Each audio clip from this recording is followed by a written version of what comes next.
Caractérisation du domaine continental. Dans cette première vidéo, nous allons nous intéresser à la densité de la croûte continentale et à la notion d'isostasie.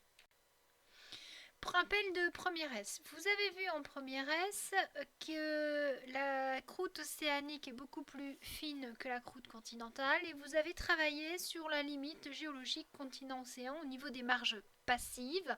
Donc qu'est-ce qu'une marge passive? C'est une marge sur laquelle il n'y a pas d'activité sismique régulière. Une marge active, c'est une marge, c'est-à-dire donc une bordure de plaque sur laquelle on a une activité sismique régulière. Donc ça va être les exemples de marge active, ce sont les zones de subduction, ce sont les zones où les marges oui, coulissent l'une contre l'autre. Donc la marge passive, vous l'avez étudiée aussi en première S, elle se caractérise par une série de failles normales qui dessinent un profil d'effondrement en escalier. Vous avez travaillé également sur la distribution du relief sur la Terre, c'était avant d'aborder la théorie de Wegener, et vous avez vu que majoritairement, nous avons deux types de relief, un relief positif, donc l'altitude moyenne sur la Terre c'est plus 870 mètres, c'est l'altitude moyenne des terres émergées, et la profondeur moyenne des océans c'est 3800 mètres. Donc, Wegener s'était déjà posé la question de l'origine de ces deux domaines, donc il avait émis l'hypothèse de deux croûtes de nature différente.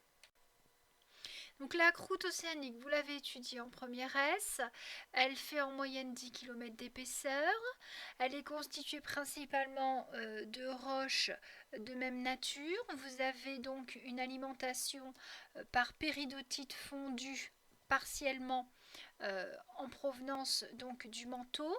Cette péridotite donc fondue remonte et il va y avoir un système de chambre magmatique avec une cristallisation fractionnée, c'est-à-dire que sur les parois de la chambre il fait plus froid qu'au centre de la chambre magmatique puisque la paroi est au contact de la croûte refroidie, donc le magma va refroidir plus vite sur les parois de la chambre, il va former des cristaux, les cristaux vont se déposer au fond de la chambre et du coup le magma résiduel est légèrement différent puisqu'il a déjà perdu des éléments chimiques pour former les premiers cristaux et ce magma va continuer de monter en surface et donner le basalte.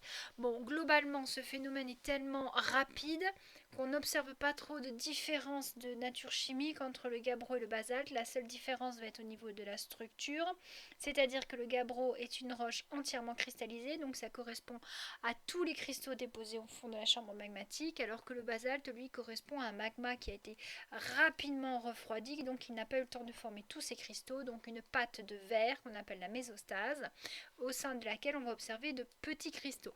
Donc là, on est dans le système d'une dorsale. On a fabrication de croûte par rapport de magma des profondeurs et on a un système d'écartement et donc la croûte s'écarte au fur et à mesure qu'elle se fabrique et au fur et à mesure qu'elle s'écarte on a des sédiments qui viennent se déposer dessus. Donc le moteur de cet écartement c'est la subduction, on en parlera plus tard. Donc la notion d'isostasie. La surface de la planète est découpée par des plaques, théorie de Wegener, qui est confirmée depuis. Et ces plaques, elles flottent en équilibre.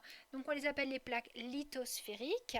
Ça vient de lithos, la pierre. Donc ce sont des plaques dures qui reposent, elles flottent sur l'asténosphère, qui est une sphère, elle, plus ductile.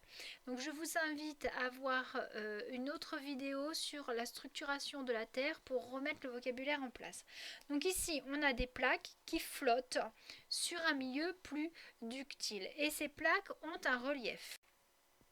Donc voici différentes sortes de reliefs. On va distinguer les océans avec des reliefs négatifs, les plaines, les reliefs quasiment donc à zéro, les collines, les plateaux. Donc les plateaux ont des altitudes assez élevées mais ont un relief plat. Et ensuite on va distinguer les montagnes anciennes et les montagnes jeunes. Alors les répartitions des reliefs sur la planète. Les reliefs de haute montagne ici sont en rouge. On en a généralement sur tous les continents, quelques traces en Afrique. Il faut savoir donc que les reliefs, plus ils sont hauts, plus ils sont récents. Et bien généralement correspondent à la rencontre de deux plaques tectoniques. On va voir ça plus tard. Donc on travaille toujours à partir de Wegener. À cette époque, on essayait d'expliquer le relief. Comment se fait-il qu'à la surface de la planète, il y ait différents reliefs? Donc Pratt avait émis une première hypothèse. Pour lui, il y avait une surface de compensation et que les plaques en fait étaient constituées de colonnes de roches de densités différentes. Et ce qui faisait que si on avait à un endroit donné une montagne très haute, cette montagne était constituée d'une roche de densité plus légère que la roche constituant la colline voisine. Donc ici sur ce schéma, on aurait donc P3 qui serait inférieur à P2. Donc ici, c'est la masse volumique.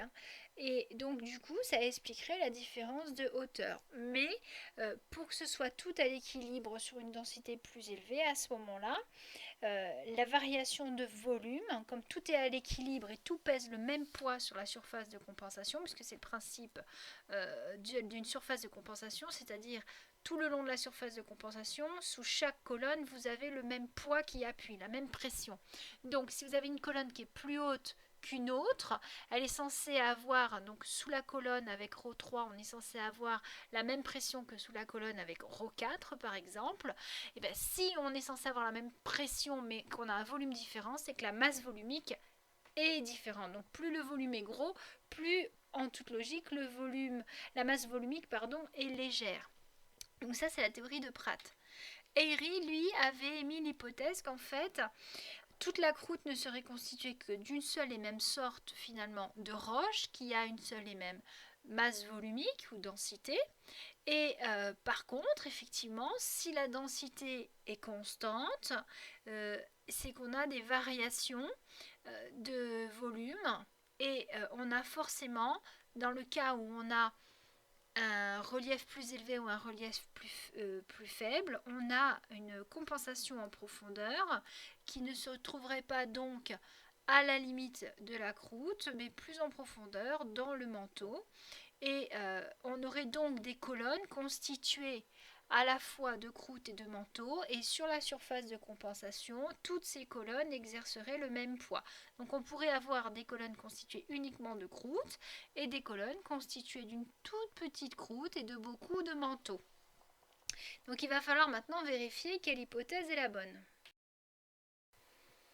La gravimétrie a permis d'apporter des informations permettant de valider l'hypothèse de Airy. Donc je vous rappelle que sur Terre, le poids d'un objet, c'est la force qui résulte de l'attraction exercée par la Terre sur cet objet.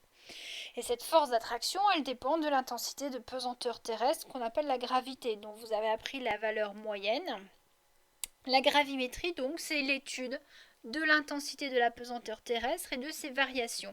Et la gravité peut être mesurée à l'aide d'un gravitomètre, comme vous avez en photographie. Donc si on mesure la gravité, donc on fait des mesures de gravimétrie dans toute la France, on s'aperçoit qu'on a des variations d'intensité. Et par exemple, dans les Alpes ou les Pyrénées, on tombe dans le bleu. Alors on est dans les moins 90 milligales. Et bien là, on a un déficit de pesanteur. On a une pesanteur mesurée qui est inférieure à la pesanteur théorique attendue. On a plus de matière, on est sur une chaîne de montagnes. On devrait s'attendre donc à avoir une pesanteur plus importante. Or, la pesanteur mesurée est inférieure à la pesanteur théorique attendue. Donc là, il se passe bien quelque chose. C'est ce qu'on a appelé l'anomalie de Bouguer ou anomalie de gravité, c'est-à-dire la différence entre la valeur du champ de pesanteur mesuré en une station et la valeur théorique calculée à partir d'un modèle de la Terre. Si on regarde à côté de ça la profondeur du Meaux en France, on s'aperçoit que dans les Alpes et dans les Pyrénées, on atteint des profondeurs très importantes. Donc je vous rappelle que le mot eau est de la discontinuité. On parle de discontinuité, pourquoi? Parce qu'on a étudié ça grâce aux ondes sismiques, donc je vous renvoie à la vidéo structure de la Terre. Les ondes sismiques qui partent de la surface sont déviées à la base de la croûte et changent de vitesse. Donc elles changent de milieu. Donc en fait c'est la discontinuité de Mohorovici, c'est lui qui l'a découverte. Et elle correspond à une limite physique entre deux couches de nature différente, la croûte terrestre et le manteau.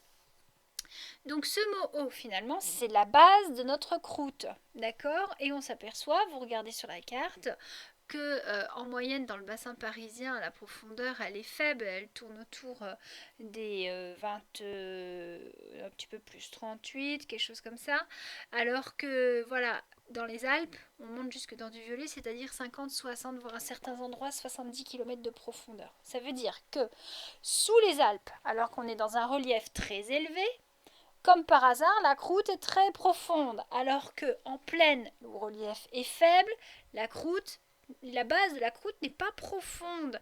Donc on a un peu comme une sorte de dessin symétrique. Si on se mettait au milieu de la croûte, que c'était un gâteau à relief, et ben il serait en relief des deux côtés. On pourrait dessiner comme une sorte de symétrie. Et ça confirme donc les valeurs de gravimétrie. Et ça confirme le modèle de Airy de 1855. Donc vous voyez que toutes ces études de profondeur de mots, la gravimétrie, les études sismiques, tout ça, ça date des années 1950-60 avec le développement des technologies. Or, Airy avait émis son modèle en 1855. Donc il a fallu un siècle, pour valider son modèle. Donc le modèle d'Airy, c'est que la croûte est constituée d'une seule roche et par contre, on a une surface de compensation située dans le manteau et on a donc des colonnes qui s'équilibrent. Donc c'est la notion d'isostasie, c'est l'état d'équilibre réalisé à une certaine profondeur de compensation. On a une preuve de l'isostasie avec les mouvements verticaux des continents. On peut comparer les rivages actuels et du rivage il y a 5000 ans en Scandinavie. Donc sur la carte, vous avez le rivage actuel en bleu, les rivages anciens de 5000 ans en pointillés rouge. On voit que les rivages anciens sont à l'intérieur des terres et non pas à l'extérieur. Donc on pourrait penser que la Terre s'est agrandie. Or, jusqu'à preuve du contraire, on ne fabrique pas des continents. Les continents ne s'élargissent pas de manière homogène comme ça. On a travaillé avec les études GPS, puisqu'on a installé des stations GPS, et on s'aperçoit que on a un mouvement vertical. Donc vous avez sur la carte en point rouge les stations et le petit trait bleu à l'échelle représente donc 2 mm par an. Et à certains endroits, vous voyez que le trait marron-violet, ouais c'est violet, il est assez important, ce qui veut dire qu'à cet endroit-là, la station monte en altitude. Alors la station, elle n'a pas des ailes, elle s'envole pas. Hein. Donc c'est forcément le continent qui se soulève. On le voit très bien sur cette photo. Donc là, on est en Écosse. On a la trace de l'ancien rivage en pointillé fin et la ligne de rivage actuelle. Et le dénivelé entre les deux est de 10 mètres ou 11 mètres. Alors ça, on peut très bien vous demander de le faire en ECE avec Mesurim, un calcul d'échelle. On vous donne comme repère la hauteur de la maison ou voilà, quelque chose au même niveau. Puis vous devez faire un calcul d'échelle. Moi, je le fais faire à mes élèves. Si on met en parallèle la variation mondiale du niveau de la mer depuis 9000 ans, on s'aperçoit donc qu'il y a 8000 ans, le niveau de la mer par rapport au niveau actuel était à moins 14 mètres. Donc c'est-à-dire, si on mettait la mer, une ficelle au niveau de la mer aujourd'hui, d'un coup de baguette magique, on revient 8000 ans en arrière, on serait 14 mètres plus bas que la ficelle. Voilà. Donc depuis 8000 ans, le niveau de la mer a fortement augmenté, donc fortement augmenté entre 8000 et 7000 ans, et continue d'augmenter. Donc, il y a de plus en plus d'eau dans la mer, dans l'océan. Alors réfléchissez. On a des pays qui sont dans le nord, qui semblent être de plus en plus légers puisqu'ils se soulèvent. Et en parallèle de ça, on a le niveau de la mer qui monte. Qu'est-ce qui a pu se passer? Eh ben, une fonte des glaces, tout simplement. Tous les glaciers du Nord ont fondu, ça a produit de l'eau, et comme les glaciers étaient fondus, les continents étaient plus légers, sont remontés. Donc une petite maquette isostasique, là on a des cylindres qui ont tous de même taille et de même poids. On les met dans de l'eau, voilà ce que ça donne. Donc quand vous avez des colonnes de poids, des colonnes avec le nombre de cylindres identiques, elles flottent, elles s'équilibrent. Si on rajoute du poids sur une d'elles, elles s'enfoncent. D'accord? Donc si vous enlevez le poids, la colonne va remonter. Donc imaginons ici que les disques de métal ce soient les glaciers ont fondu, ben, la colonne elle remonte. Exactement comme sur un bateau, plus vous mettez de monde sur le bateau s'enfonce, vous enlevez du monde, vous faites descendre les passagers, le bateau remonte. C'est le principe de l'isostasie.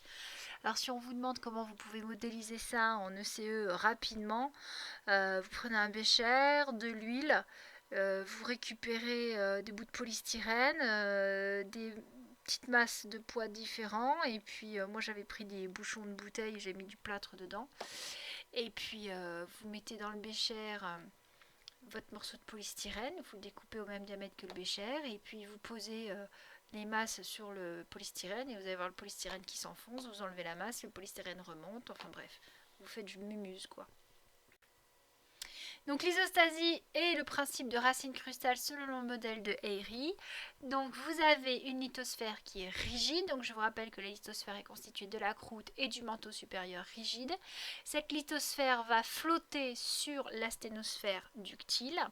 Et vous avez donc le principe de l'isostasie où vous avez compensation d'un relief par une racine crustale.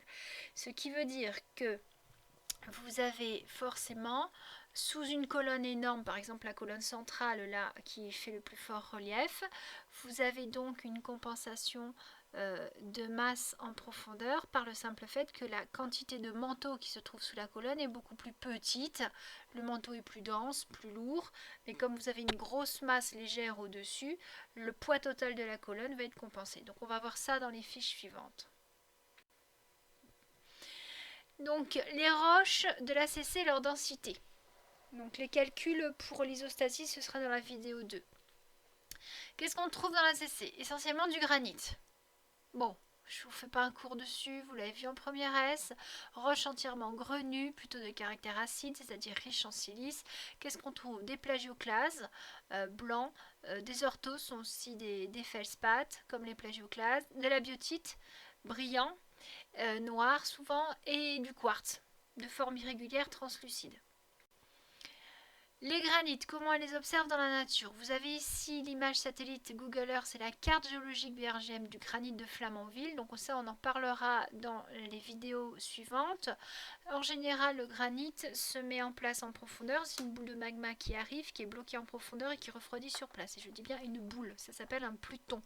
Et donc, avec l'érosion et la mise à l'air de ce Pluton, avec depuis le temps l'eau, le vent, le soleil, ça abîme la roche, ça s'appelle l'érosion, la montagne elle se rapetisse, elle devient toute raplapla, on finit par voir ce qu'il y a en profondeur, c'est-à-dire les plutons de granit, les boules de granit qui ont refroidi. Donc quand on regarde l'image satellite, on voit que des champs, des maisons, on ne s'imagine pas, et si on fait une étude de terrain, on répertorie la position des roches, on voit bien qu'en fait Flamanville est construit sur un ancien Pluton granitique. Donc ici, gros plan de granit avec de gros cristaux de feldspath, les quartz sont petits, transparents et les micas sont noirs. Si le granit représentait 44,5% de la CC, vous connaissez les roches sédimentaires qui, elles, sont beaucoup moins présentes à 11% de la CC. On a beaucoup de sortes de roches sédimentaires. Qu'est-ce que c'est qu'une roche sédimentaire? Rapidement, c'est une roche qui est fabriquée avec des sédiments. Et ces sédiments, c'est quoi? Un sédiment, c'est un débris de roche qui provient de l'érosion d'une chaîne de montagnes. Bref, vous fabriquez une roche avec les miettes de l'érosion, tout simplement. On a également des gneiss, présents à 44,5%, gneiss et autres roches dites métamorphiques. Ce sont des roches particulières, ce sont des roches qui étaient au départ soit magmatiques comme le granit, soit sédimentaires, et qui ont subi des modifications de pression-température et qui ont recuit. On dit qu'elles ont cuit. Donc ici le gneiss est particulier, on le repère bien avec son litage blanc et noir. On va retrouver d'ailleurs les mêmes minéraux que dans le granit, puisque ce gneiss provient d'un granit qui a été réchauffé, refondu, et les minéraux se sont réorganisés. Alors, un exercice typique des ECE, c'est comment déterminer la masse volumique d'un échantillon de roche. Il vous faut l'échantillon de roche, il vous faut une éprouvette graduée, de la ficelle, une balance, une pince éventuellement. Donc vous mettez par exemple, je sais pas moi, 400 ml d'eau pile poil dans l'éprouvette. Vous faites tomber l'échantillon, l'eau elle va forcément monter puisque vous avez rajouté du volume. Admettons pour faire simple que ça monte à 500 ml, donc votre échantillon de roche a déplacé 100 ml d'eau, il suffit de le peser et puis vous pouvez calculer votre densité. Donc vous avez ici un petit tableau, vous pourrez faire le calcul, la masse de l'échantillon, le volume d'eau déplacé dans l'éprouvette, et vous calculez la densité de chaque type de roche. Donc je vous rappelle qu'une densité, c'est une valeur qui n'a pas d'unité, car le calcul d'une densité, c'est la masse volumique de l'échantillon divisée par la masse volumique de l'eau. Donc par exemple 2,47 voilà pour le granit. Donc vous avez éliminé les unités, puisque la masse volumique de l'échantillon, elle sera en kilos par litre. La masse volumique de l'eau, c'est en kilos par litre. Vous éliminez les unités. Donc votre densité n'a jamais d'unité. C'est un rapport entre deux valeurs de même unité. Donc à retenir, la densité de la CC de 8, la densité de la CO de 9. Et vous allez me dire, madame, dans des bouquins, il y a marqué la CO c'est 2,8, la CC c'est 3. Bon alors attendez, faites bonne attention. Il va falloir de toute façon que les valeurs que vous reteniez restent logiques. Dans certains bouquins, la CC c'est 2,7. La CO c'est 3.